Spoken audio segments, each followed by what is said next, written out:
Inscreva-se gratuitamente no curso de escrita criativa do canal A Gente Vai.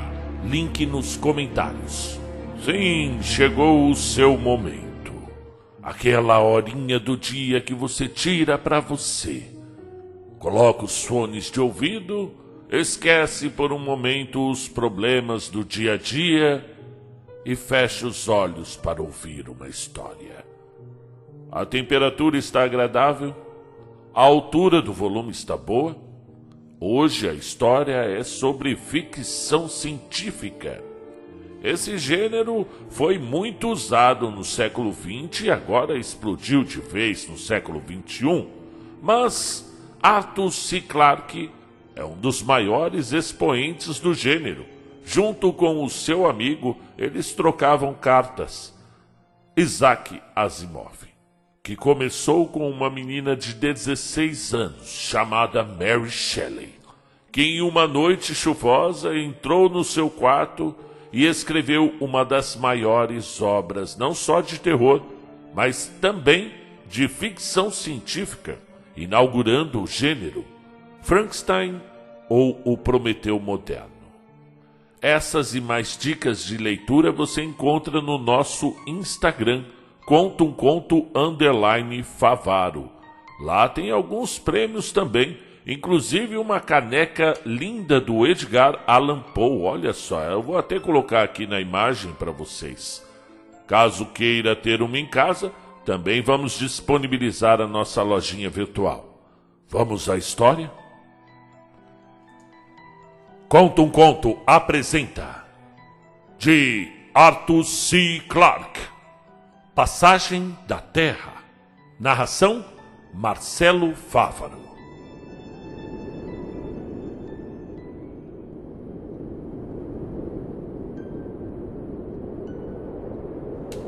Testando. 1, 2, 3, 4, 5. Testando. Fala Evans. Vou continuar gravando enquanto for possível. Esta é uma cápsula para 2 horas. Mas duvido que consiga enchê-la. Aquela fotografia me obsedou a vida inteira. Agora que é tarde demais, eu sei por quê. Mas faria diferença se eu soubesse antes? Essa é uma daquelas perguntas sem sentido, nem resposta possível, a que o espírito volta interminavelmente como uma língua. A língua que explora um dente quebrado. Por mais que você tente, quando pensa, lá está ela de novo. Faz anos que não ponho os olhos nela, mas basta fechá-los e ver diante de mim uma paisagem quase tão hostil e tão bela quanto esta. 80 milhões de quilômetros mais perto do Sol e 72 anos no passado. 5 homens fitam na câmara no meio das neves antárticas.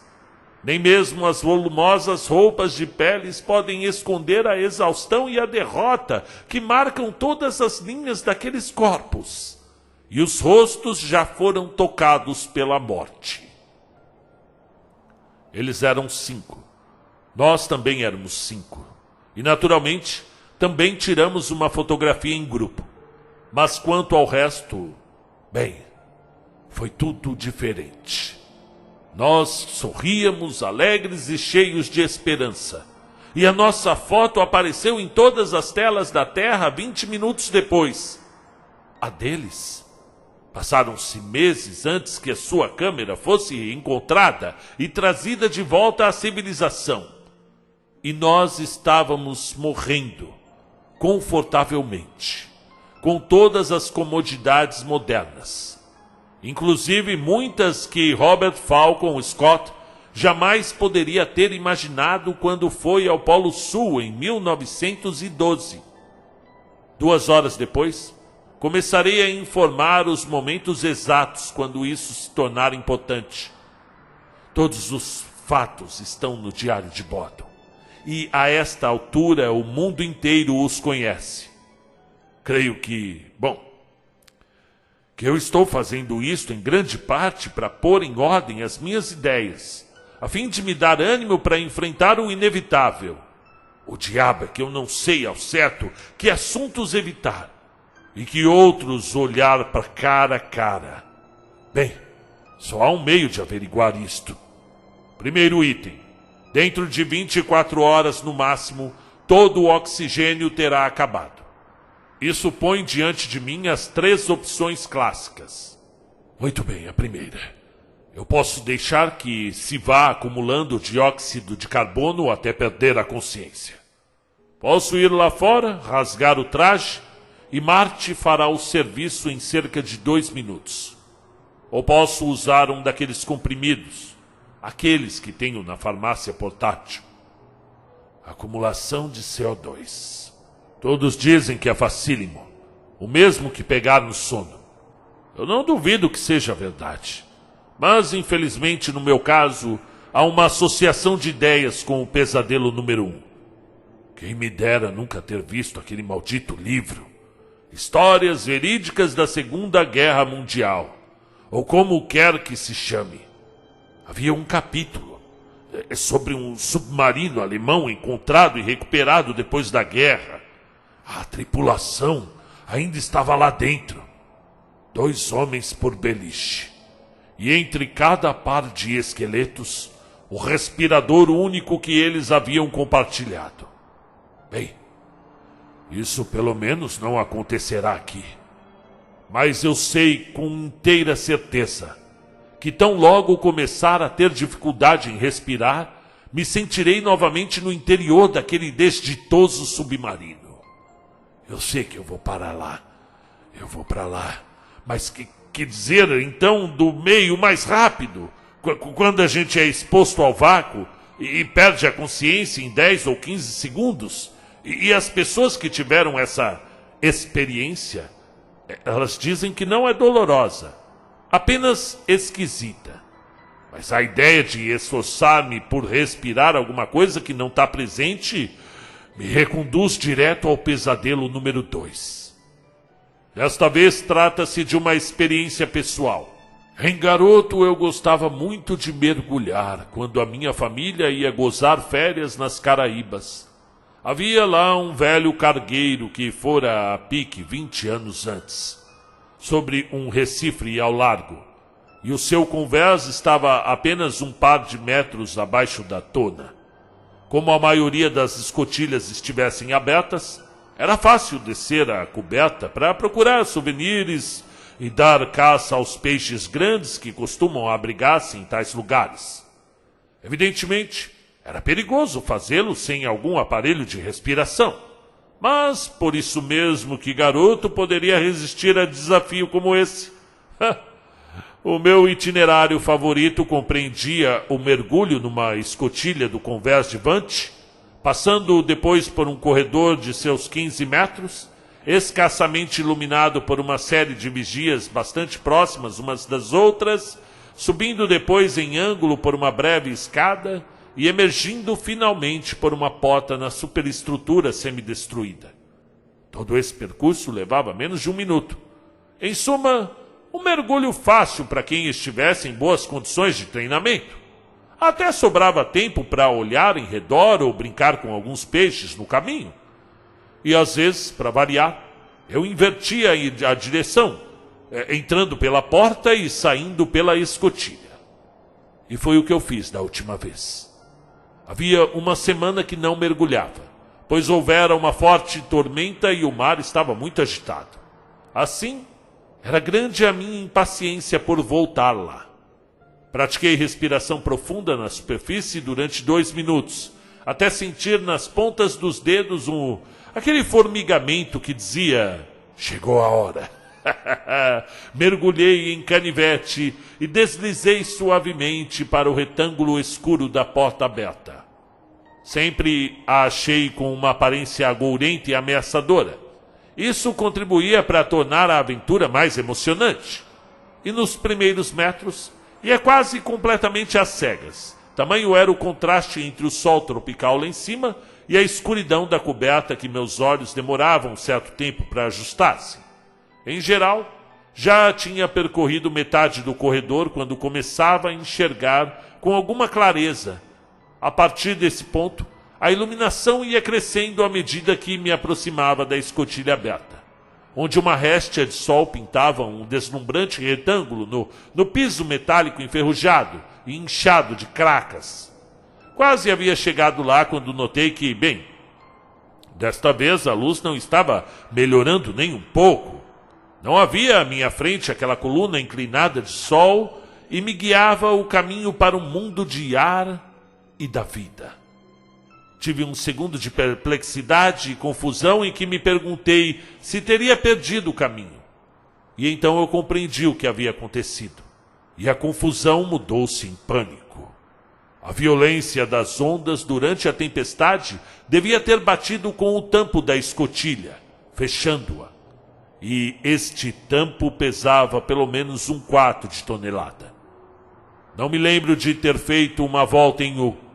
A próxima coisa que me recordo é de estar nadando vagarosamente ao longo do corredor e dizendo a mim mesmo: não se apresse, o ar durará mais tempo se você for com calma. Agora podia enxergar muito bem, pois os meus olhos tinham tido tempo de sobra para adaptar-me à escuridão. Havia uma multidão de detalhes em que nunca tinha reparado antes, como o jaguaruçá vermelho entrevisto nas sombras, os líquens e as algas verdes que vegetavam nos pequenos campos de luz, bem ao redor das vigias, e até uma bota de borracha que parecia em ótimo estado e devia ter sido jogada do pé por alguém. E num corredor transversal, notei uma avantajada garoupa fitando-me com os olhos protuberantes e entreabrindo a beiçarra, como que espantada com a minha intrusão. A faixa que me cingia o peito ia se apertando cada vez mais. Era impossível segurar a respiração por mais tempo. Inalei as últimas polegadas cúbicas de ar que a minha máscara ainda continha, sentindo-a achatar-se contra o meu nariz, completamente esvaziada, e fiz com que penetrassem nos meus pulmões famintos o último ar. Ao mesmo tempo, operei uma mudança de velocidade e toquei para frente com todas as forças que me restavam. E essa é a última coisa que eu me lembro. Até que dei dentro de mim, tossindo e cuspindo água, agarrado ao coto de mastro quebrado. A água à minha volta estava vermelha de sangue, e perguntei-me qual seria a explicação para isso. E então, com grande surpresa, notei um ferimento profundo na barriga de minha perna direita. Devia ter batido com ela em algum objeto agudo, mas não dera por isso, e mesmo agora não sentia nenhuma dor. E esse foi o fim dos meus mergulhos, até que iniciei o treinamento para astronauta, 10 anos mais tarde, e penetrei no simulador subaquático de gravidade zero. Mas então a coisa era diferente, porque eu estava usando um aparelho de respiração, e apesar disso, tive alguns momentos muito desagradáveis, que receava fossem notados pelos psicólogos, e sempre cuidei de deixar uma boa reserva no meu tanque. Tendo quase morrido de asfixia uma vez, eu não queria de modo algum arriscar-me a isso de novo. E é isso. Eu sei exatamente qual será a sensação de respirar os traços de oxigênio gelado, pouco mais do que um vácuo, que se chama atmosfera em Marte. Não, eu não sirvo para isso. Não, muito obrigado, não. Portanto, qual é o inconveniente do veneno? Nenhum, suponho. Aquele que nós temos faz a sua obra em 15 segundos. Conforme nos informaram, é claro. Mas todos os meus instintos se rebelam contra isso, mesmo não havendo nenhuma alternativa sensata. Scott teria levado o veneno consigo? Eu duvido, viu? E se estivesse levado, eu tenho certeza de que não o usou. Não vou ouvir o que gravei aqui. Espero que tenha tido alguma utilidade, mas continuo em dúvida. O rádio acaba de imprimir uma mensagem da Terra, avisando-me de que a passagem começa daqui a 2 horas. Como se eu pudesse esquecer disso. Com 4 companheiros que já morreram para que eu fosse o primeiro ser humano a vê-la. E o único durante os próximos 100 anos exatos. Não é frequente que Sol, Terra e Marte se coloquem num alinhamento tão perfeito como este. A última vez foi em 1905, quando o pobre Lowell ainda escrevia suas maravilhosas tolices sobre os canais marcianos e a grande civilização moribunda que os teria construído. Que lástima que tudo fosse ilusão. Convém verificar agora se tudo está em ordem. Um telescópio e o equipamento cronométrico. O Sol está tranquilo hoje, como aliás deve estar no meio do ciclo. Nada mais que algumas manchas pequenas, como com reduzidas áreas de perturbação em volta, mas pode-se prever tempo calmo no Sol por meses ainda. Será uma preocupação de menos para os outros que já vão de volta. Eu creio que o pior momento foi esse. Observar o Olympus decolando de Phobos e rumando para a Terra. Embora soubéssemos há semanas que nada se podia fazer. Esse foi o fechar-se definitivo da porta.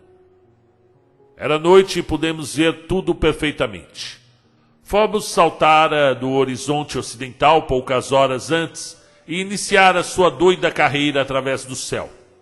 De crescente que era a princípio, transformara-se em meia-lua, mas antes de chegar ao zênite desapareceria, penetrando na sombra de Marte e eclipsando-se. Escutávamos a contagem regressiva, naturalmente, procurando ocupar-nos com o trabalho normal. Não era fácil conformarmos.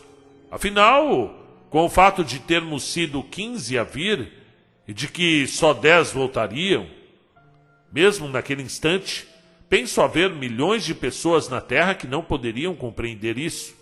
Para elas, deve ter sido impossível acreditar que o Olympus não pudesse descer 6.500 quilômetros para nos apanhar. A administração espacial fora bombardeada por planos malucos de salvamento, e Deus sabe quantos nós mesmos fizemos. Mas quando o Permafrost finalmente cedeu por baixo do colchão de pouso número 3 e o Pegasus se despenhou, todas as esperanças se foram. E ainda parece um milagre que a nave não tenha explodido quando o tanque de combustível propulsor rachou. Estou novamente divagando porque... Bem, voltemos a Phobos e à contagem regressiva. No monitor do telescópio podíamos ver claramente o platô fendido sobre o qual pousara Olympus, depois que nos separamos. E nós, os do Pegasus, demos início à nossa descida. Se bem que os nossos amigos não chegariam a pousar em Marte. Eles tinham seu pequeno mundo para explorar, mesmo num satélite tão pequeno como Phobos. Eram quase 80 quilômetros quadrados por homem. Um vasto território em que se pesquisar estranhos minerais e destroços espaciais era um trabalho árduo. Ou em que deixarem os seus nomes gravados para que as gerações futuras soubessem que eles tinham sido os primeiros homens a chegar ali. A nave era nitidamente visível como um cilindro atarracado e brilhante contra o fundo de rochas cinzento fosco. De tempos em tempos, alguma superfície plana apanhava a luz do sol, que avançava célere no céu e resplandecia como um espelho. Uns 5 minutos antes da partida, porém, o quadro assumiu repentinamente uma cor rósea, depois carmesim, e subitamente desapareceu por completo, quando Phobos penetrou no cone de sombra. A contagem regressiva ainda estava em 10 segundos quando fomos sobressaltados por uma explosão de luz. E durante um momento nos perguntamos se também o Olympus fora vítima de uma catástrofe. Depois compreendemos que alguém estava filmando a partida e que os faróis exteriores tinham sido acessos. E nesses poucos segundos finais, creio que todos esquecemos a nossa angustiosa situação.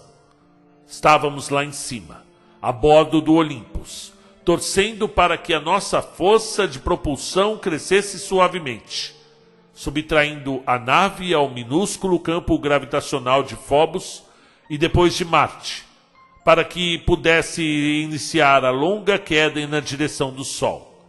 Ouvimos o comandante Richmond dizer: ignição! Depois uma breve descarga de interferência. E a mancha luminosa começou a se mover no campo do telescópio. E isso foi tudo. Não houve nenhuma coluna chamejante, porque, é claro, não há verdadeira ignição quando se acende um foguete nuclear. Se acende, essa é boa. Aí está outra reminiscência da velha tecnologia química. Mas uma rajada de hidrogênio quente é completamente invisível.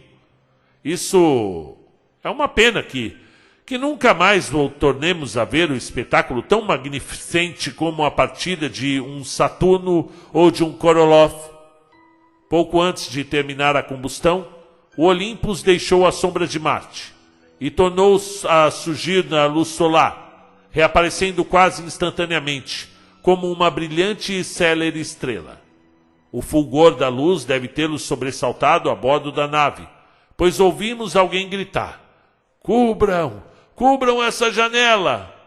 Poucos segundos depois, Richmond anunciava: "O motor foi desligado." Acontecesse o que acontecesse, o Olympus havia tomado irrevogavelmente o rumo da Terra. Uma voz que não reconheci, embora deva ter sido a do comandante, disse: "Adeus, Pegasus." E a radiotransmissão foi desligada. Era inútil, naturalmente, acrescentar "boa noite."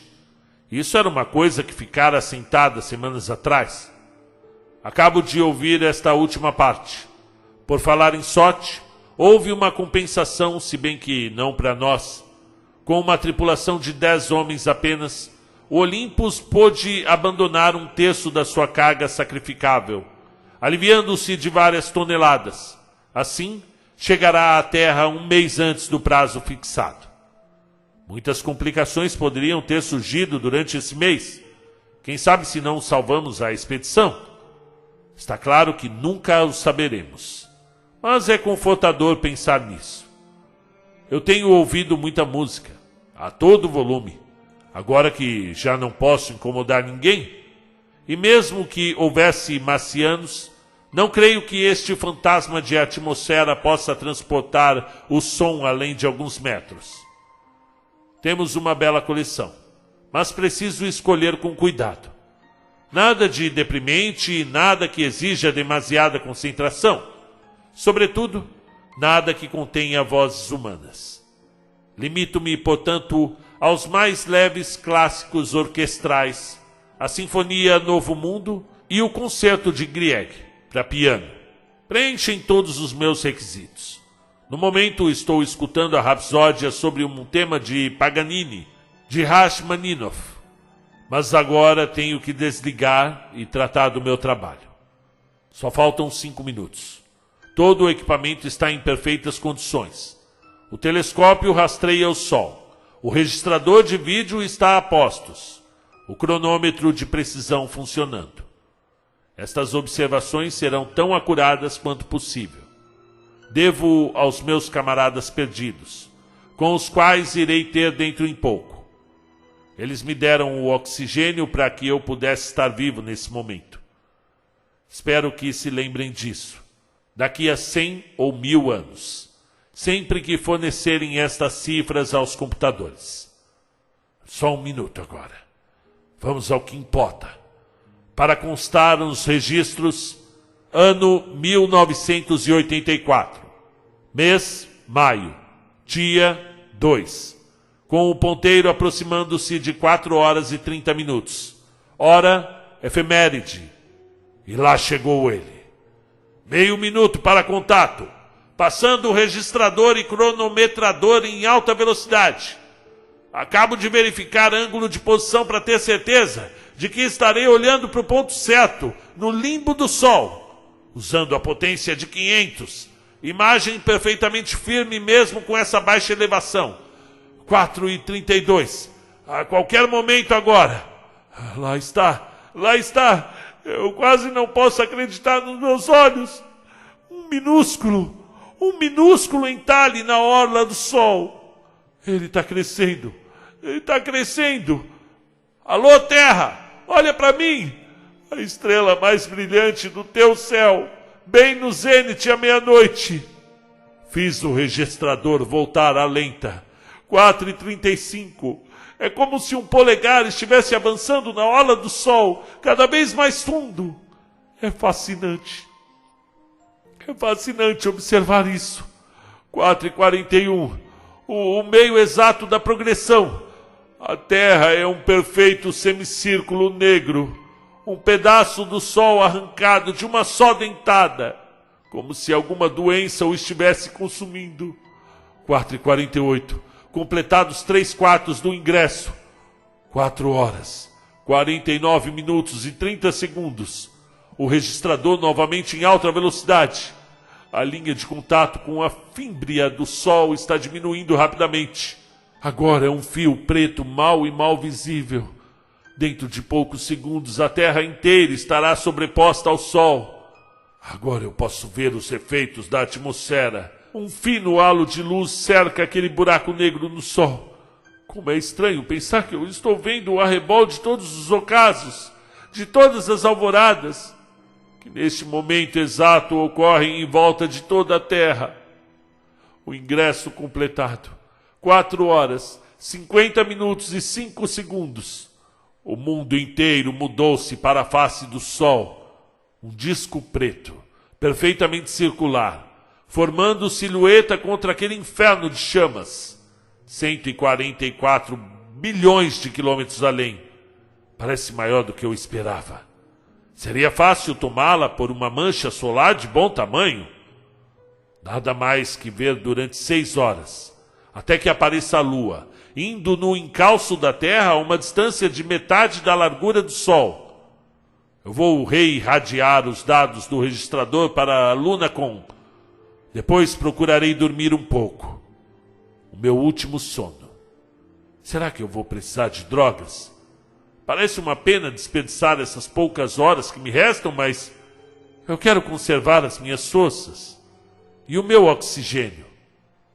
Eu creio ter sido o Dr. Johnson que disse que nada aquieta os pensamentos de um homem de forma tão maravilhosa como saber que vai ser enforcado na manhã seguinte.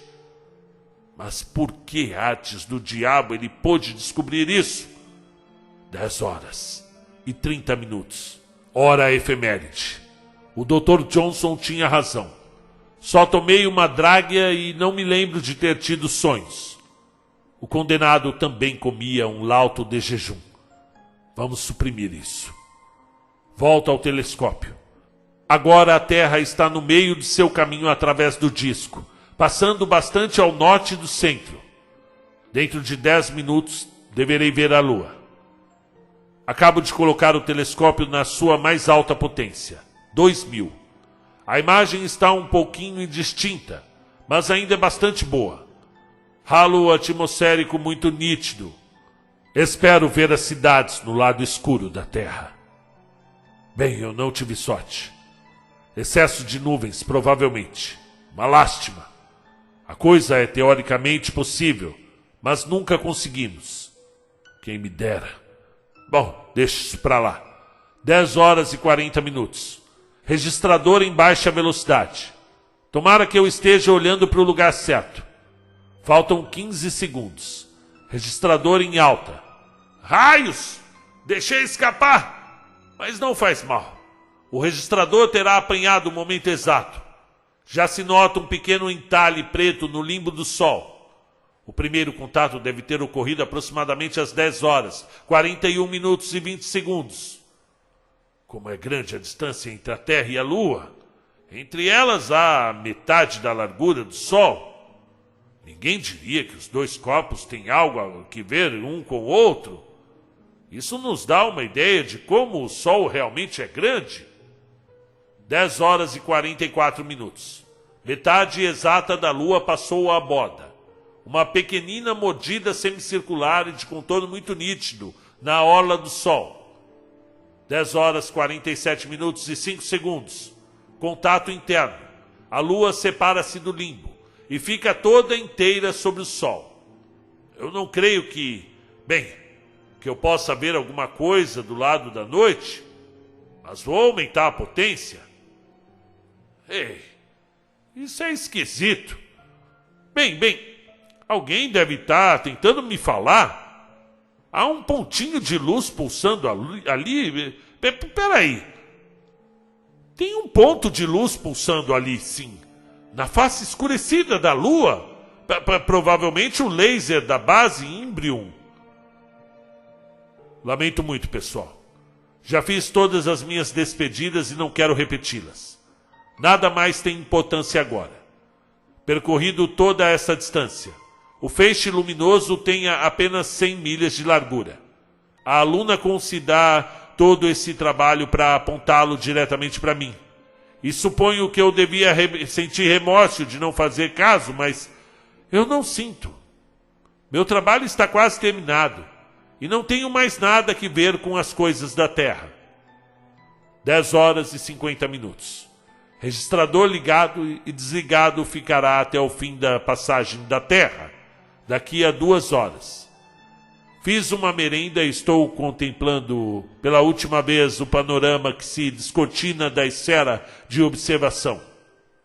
O sol ainda está alto e por isso não há muito contraste, mas a luz põe em vivo todo o destaque das cores. As variedades incontáveis do róseo, vermelho e carmesim, tão surpreendentes contra o azul escuro do céu. Como isso é diferente da lua, embora ela não deixe de ter também a sua beleza. É estranho que o óbvio possa ser tão surpreendente.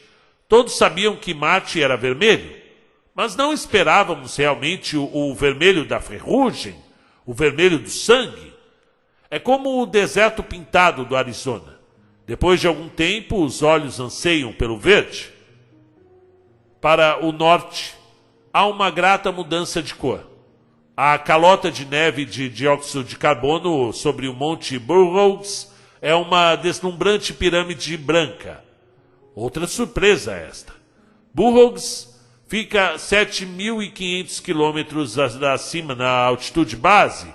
Quando eu era menino, acreditava-se que não houvesse montanhas em Marte.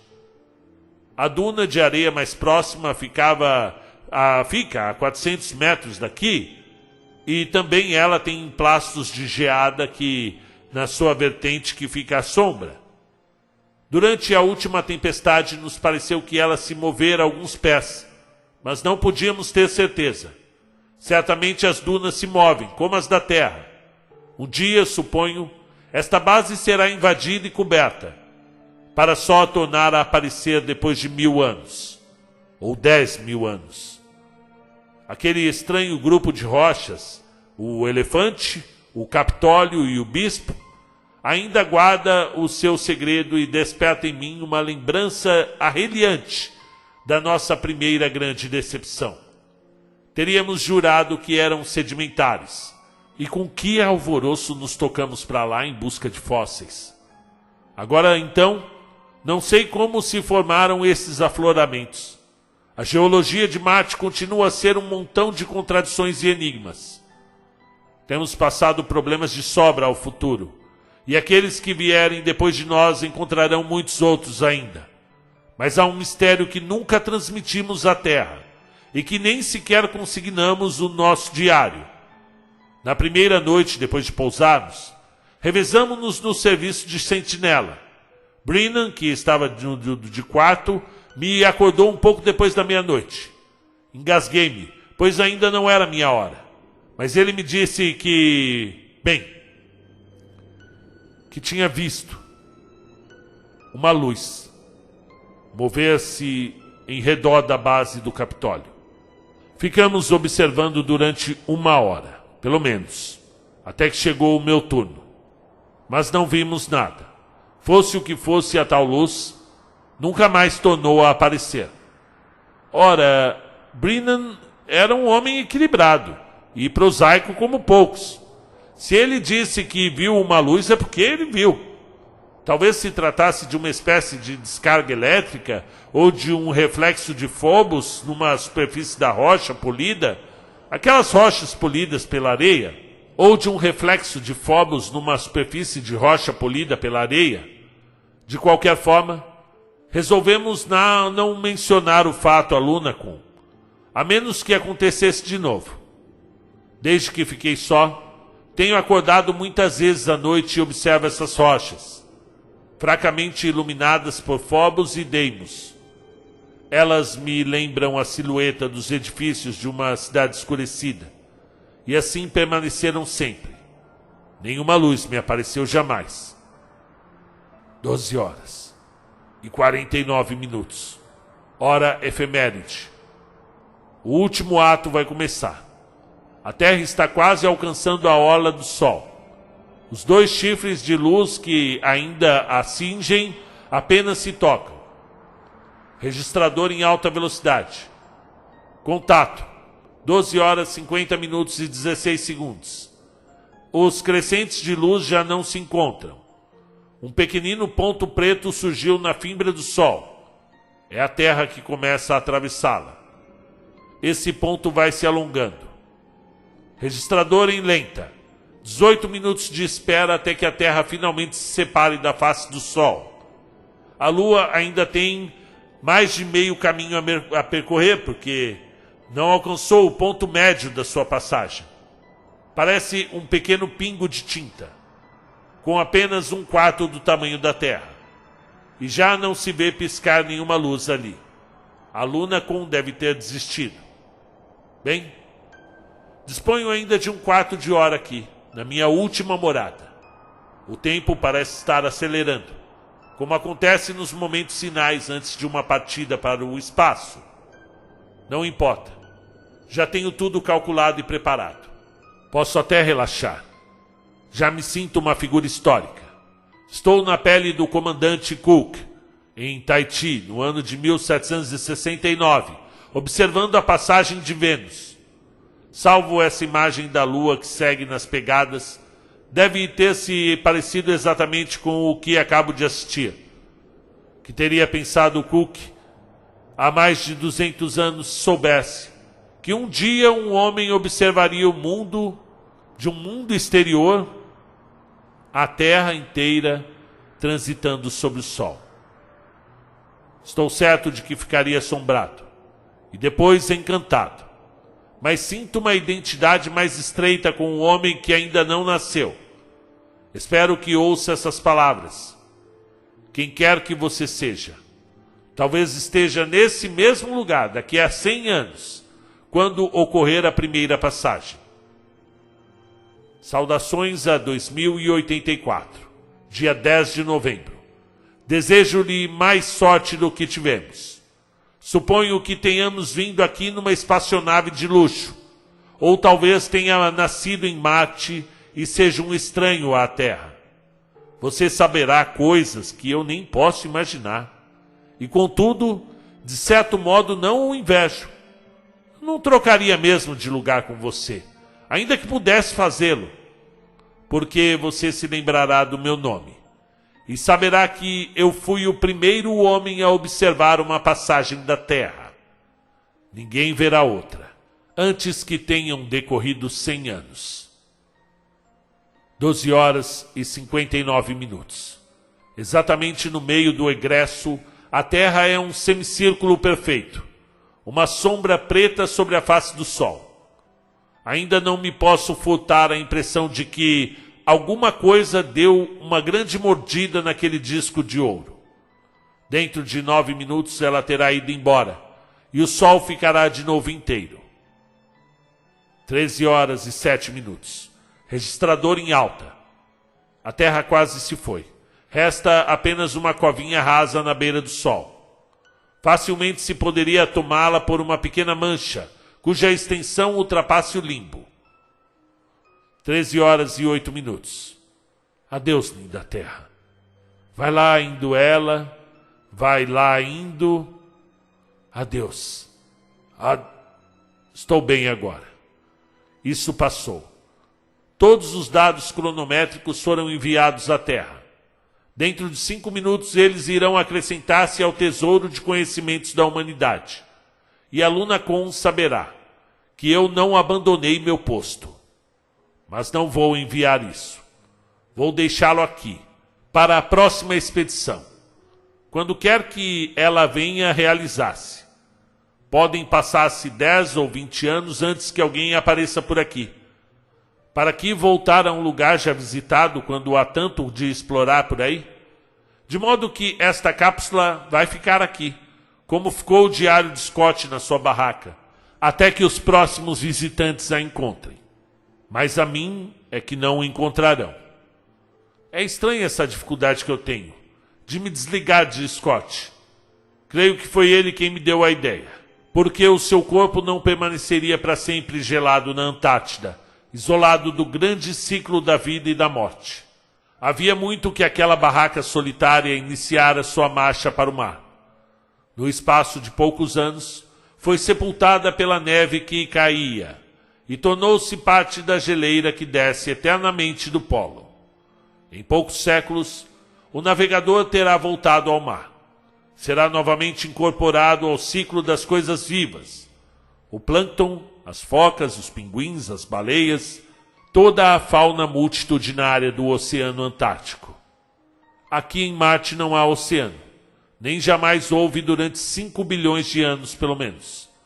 Mas existe alguma espécie de vida lá embaixo, nas terras más de Caos 2, que nunca tivemos tempo de explorar. Há aquelas manchas em movimento nas fotos que tiramos quando em órbita, a evidência de que em extensas áreas de Marte houve um desmonte total de crateras por forças que não são da erosão. As complexas moléculas de carbono, oticamente ativadas, apanhadas pelos amostradores atmosféricos. E, está claro, o mistério do Viking 6. Ainda hoje, ninguém pode explicar aquelas últimas indicações dos instrumentos antes de um objeto grande e pesado ser esmagado à sonda nas silenciosas e frias profundezas da noite marciana. E não me venham falar em formas primitivas de vida num lugar como esse. O que quer que tenha sobrevivido aqui deve ser tão sofisticado que, em comparação, nós pareceremos tão broncos como dinossauros. Ainda há bastante combustível nos tanques da nave para o carro marciano dar a volta inteira ao planeta. Restam-me apenas 3 horas de luz diurna. O tempo de sobra para descer aos vales e penetrar bem longe do caos. Depois que o sol se puser, ainda poderei avançar a uma velocidade razoável, graças aos faróis. Será romântico dirigir à noite sob as luas de Marte. Há uma coisa que preciso resolver antes de partir. Eu não gosto de ver o jeito de Sam caído lá fora. Foi sempre um rapaz tão desempenado, tão garboso. Não parece justo que ele tenha um ar tão desajeitado agora. Eu preciso dar um jeito nisso. Será que eu poderia ter percorrido 90 metros sem uma roupa espacial, caminhando devagar, num passo firme, quem sabe, como ele fez até o fim?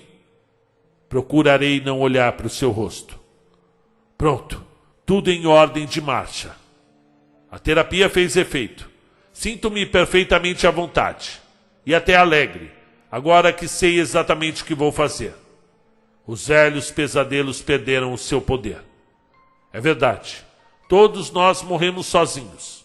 No fim, não faz diferença que a gente esteja 80 milhões de quilômetros longe de casa. Eu vou gostar do passeio de carro através dessa adorável paisagem pintada. Estive pensando em todos aqueles que sonharam com Marte. Wells, Lowell, Burroughs, Weinbaum, Bradbury. Todos eles fizeram conjecturas erradas. Mas a realidade não é menos estranha nem menos bela do que esses homens imaginaram. Eu não sei o que isso que me espera lá fora é, e provavelmente nunca o verei. Mas nesse mundo faminto, deve estar desesperado por carbono, fósforo, oxigênio, cálcio, poderá utilizar a mim. E quando o meu alarme de oxigênio der o seu pim final lá embaixo, nesses ermos mal assombrados, morrerei em estilo. Assim que começar a sentir dificuldade em respirar, descerei do carro marciano e sairei caminhando. com um reprodutor de áudio conectado no meu capacete e funcionando a todo volume. Pelo juro e triunfal poder e glória, não há em toda a história da música nada que se compare à tocata em fuga em ré. Eu não terei tempo de ouvi-la até o fim, mas isso não importa. Johann Sebastian, aqui vou eu. Fevereiro de 1970.